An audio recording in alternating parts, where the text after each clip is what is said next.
أعوذ بالله من الشيطان الرجيم بسم الله الرحمن الرحيم من ورائه جہنم ويسقى من ماء صدید، اس کے پیچھے جہنم ہے اور اس پانی سے پلایا جائے گا جو پیپ ہے۔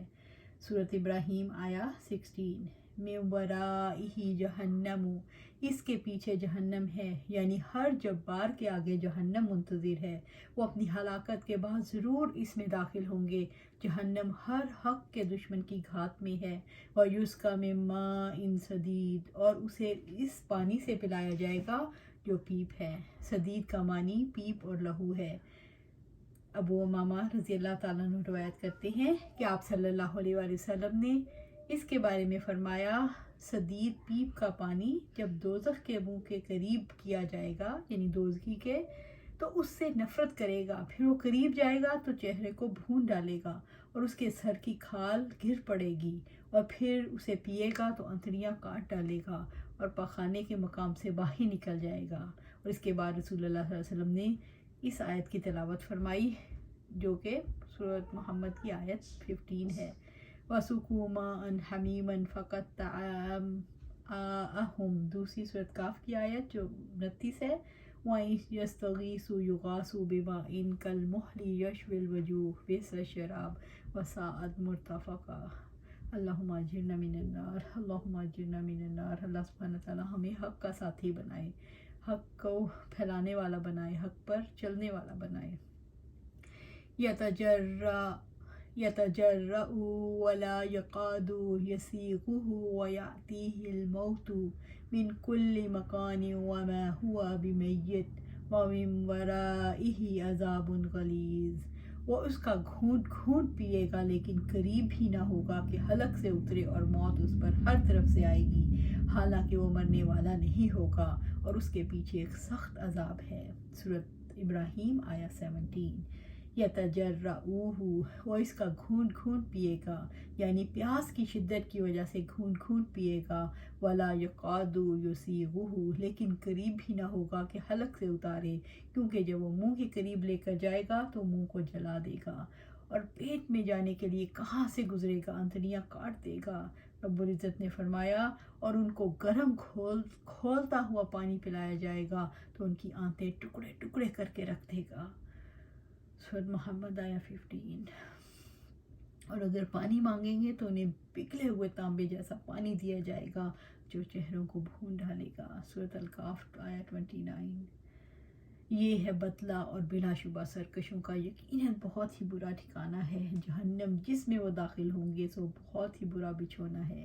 بدلہ، سو اسے وہ چکھیں، کھولتا ہوا پانی اور پیپ، اور اس شکل کی دوسری اور کئی قسمیں۔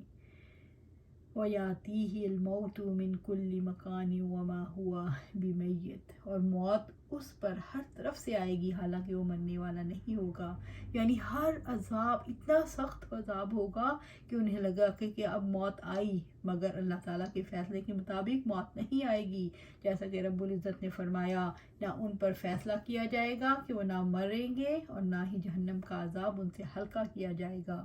ہر ناشکرے کو ہم ایسا ہی بدلہ دیتے ہیں، اور وہ اس میں چیخ رہے ہوں گے، اے ہمارے رب، ہمیں نکال، اس کے برعکس ہم نیک عمل کریں گے جو ہم کیا کرتے تھے۔ اور کیا ہم نے تمہیں عمریں نہیں دی تھی؟ جس میں کوئی نصیحت حاصل کرنا چاہتا تو نصیحت حاصل کرتا، اور تمہارے پاس خبردار کرنے والا آ چکا تھا، چنانچہ چکھو کہ ظالموں کا کوئی مددگار نہیں۔ سورۃ فاطر آیا 36 اور 7۔ ابن عباس سے روایت ہے رضی اللہ تعالیٰ عنہ سے کہ آپ صلی اللہ علیہ وآلہ وسلم نے یاد پڑھی، یعنی اللہ تعالیٰ سے ڈرو جیسا کہ اس سے ڈرنے کا حق ہے، اور تمہیں موت نہ آئے مگر اس حال میں کہ تم مسلمان ہو۔ آپ صلی اللہ علیہ وآلہ وسلم نے فرمایا، اگر زقوم کا ایک قطرہ بھی گھر میں ٹپکا دیا جائے تو اہل دنیا پر ان کی معیشت بگڑ جائے، پھر اس کا کیا حال ہوگا جس کی وہ غذا ہوگی۔ استغفر اللہ، استغفر اللہ۔ قیامت کے دن عذاب کے اعتبار سے سب سے کم وہ شخص ہوگا جس کے دونوں قدموں کے نیچے آگ کا انگارہ رکھا جائے گا، اور اس کی وجہ سے اس کا دماغ کھول رہا ہوگا۔ اللہم اجرنا من النار۔ آپ صلی اللہ علیہ وسلم نے فرمایا، دوزخیوں میں سے کچھ کو آگ ان کے ٹخنوں تک پکڑے گی، اور ان میں سے کچھ کو ان کے گھٹنوں تک، اور ان میں سے کچھ کو ان کی کمروں تک، اور ان میں سے کچھ کو ان کی گردنوں تک آگ پکڑے گی۔ ابو ہریرہ رضی اللہ تعالیٰ عنہ سے روایت ہے کہ آپ صلی اللہ علیہ وسلم نے فرمایا، تمہاری دنیا کی آگ جہنم کی آگ کے مقابلے میں اپنی گرمی اور ہلاکت خیزی میں 70واں حصہ ہے۔ کسی نے پوچھا، یا رسول اللہ صلی اللہ علیہ وسلم، کفار گناہ گاروں کے عذاب کے لیے تو یہ ہماری دنیا کی آگ بہت تھی۔ آپ صلی اللہ علیہ وسلم نے فرمایا، دنیا کی آگ کے مقابلے میں جہنم کی آگ 69 گنا بڑھ کر ہے۔ وَمِن وَرَائِهِ عَذَابٌ غَلِيظٌ، اور اس کے پیچھے ایک سخت عذاب ہے، یعنی ہر حق کے دشمن کے پیچھے سخت عذاب ہوگا جس کی شدت کو رب العزت کے سوا کوئی نہیں جانتا۔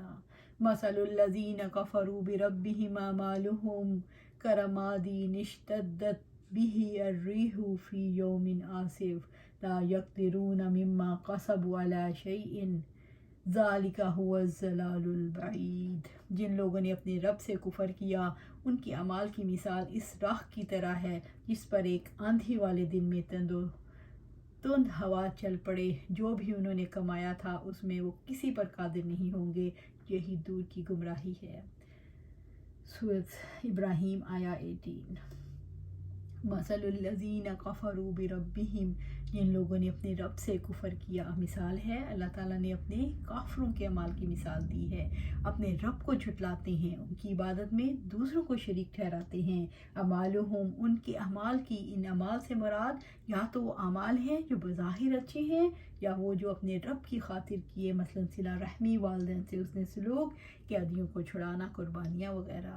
کرمادٍ اشتدت بہ الریح فی یوم عاصف، اس راکھ کی طرح ہے جس پر ایک آندھی والے دن میں تند و تیز ہوا چل پڑے۔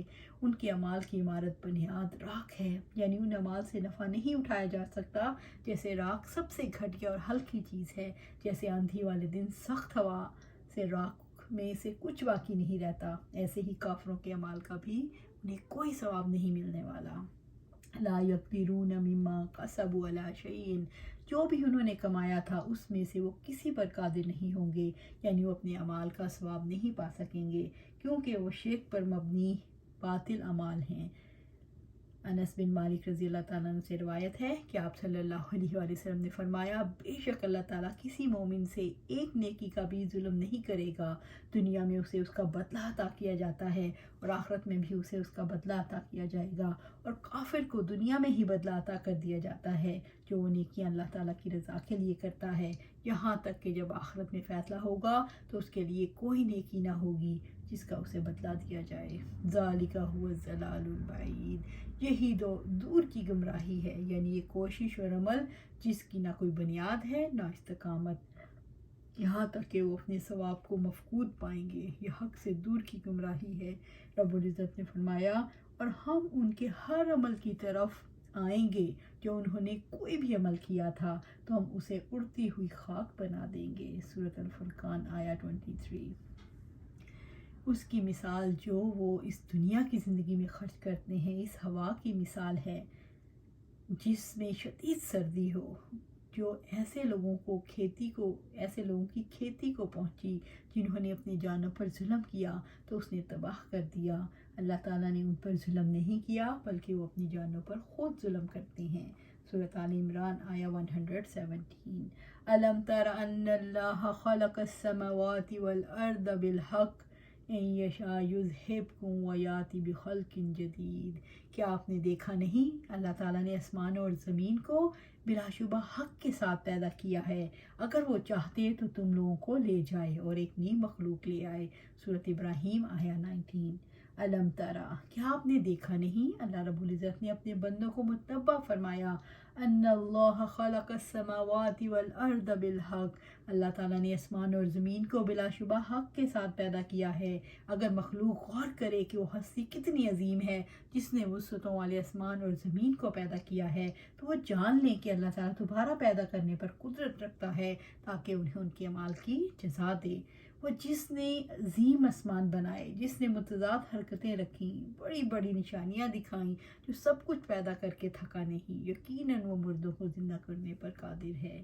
این یشاء یذہبکم، اگر وہ چاہتے تو لوگوں کو لے جائیں، یعنی وہ تمہیں معدوم کر دے اور تمہارے آثار مٹا دے، وَيَأْتِ بِخَلْقٍ جدید، اور ایک نئی مخلوق لے آئے، یعنی ایسے لوگوں کو لے آئے جو اس کی توحید کو ماننے والے، اس کی اطاعت گزار ہوں۔ رب العزت نے فرمایا اور کیا بھلا انہوں نے دیکھا نہیں دیکھا کہ جس اللہ تعالیٰ نے آسمان اور زمین کو پیدا کیا اور جو ان کی تخلیق سے تھکا نہیں، اس پر قادر ہے کہ وہ مردوں کو زندہ کرے؟